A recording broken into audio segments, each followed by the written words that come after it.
വേദ, നിനക്കൊരു കാര്യം അറിയോ? നമ്മുടെ തൻവയില്ലേ, നമ്മുടെ ജൂനിയർ, എടോ മിസ് കോളേജ് ബ്യൂട്ടി എന്നൊക്കെ ബോയ്സ് വിളിക്കുന്നേ. ആ, അവള് തരുണിനെ കയറി പ്രൊപ്പോസ് ചെയ്തു. അവൻ വിട്ടുകളഞ്ഞു. എന്റെ അനുഭവത്തില് നല്ല കാണാൻ കൊള്ളാവുന്ന ചുള്ളത്തി പെമ്പിള്ളേര് ഒരു 4-5 പേരെങ്കിലും അവനെ പ്രൊപ്പോസ് ചെയ്തിട്ടുണ്ടാവും. പക്ഷെ അവൻ പ്രൊപ്പോസ് ചെയ്ത ഒരാളേ ഉള്ളൂ, അത് നീയാ. എടി പെണ്ണെ, നീ എന്തിനാ ഇങ്ങനത്തെ ഇൻട്രൊഡക്ഷൻ ഒക്കെ അവന് കൊടുക്കുന്നേ?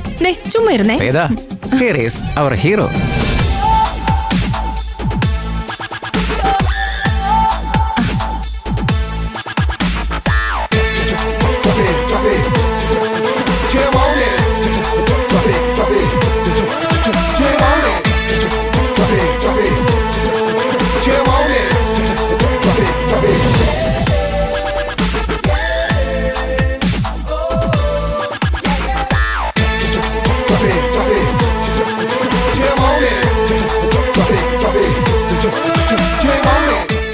അപ്പൊ കോറ തികഞ്ഞല്ലോ, ഇനി പാട്ട് സ്റ്റാർട്ട് ചെയ്യാം. എന്നാ നമുക്ക് പ്രോഗ്രാം തുടങ്ങിയാലോ? തരുൺ, നീ പ്രസന്റ് ഒന്നും കൊടുക്കുന്നില്ലേ?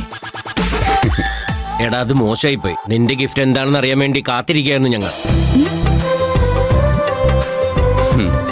എന്നാലും വേദയ്ക്കൊരു പ്രസന്റ് ഇല്ലാതെ വരാന്നൊക്കെ പറഞ്ഞ മോശാണ്. ഞാൻ വേദയ്ക്ക് ഒരു ഗിഫ്റ്റ് കൊണ്ടുവന്നിട്ടുണ്ട്. പക്ഷെ അത് കാണിക്കണമെങ്കിൽ ദായി കാണുന്ന എല്ലാ ഡോറും ഒന്ന് ക്ലോസ് ചെയ്യണം, ലൈറ്റ്സുകളെല്ലാം ഒന്ന് ഓഫ് ചെയ്യണം. കുഴപ്പം പിടിച്ച പരിപാടി എന്തെങ്കിലും ആണോ? Please Lakshmi, lights off.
Gift ഇഷ്ടപ്പെട്ടോ?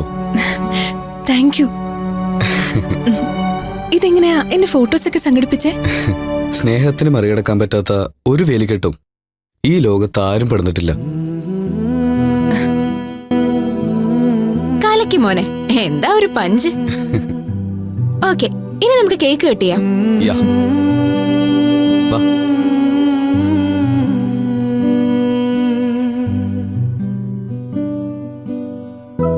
കട്ടി.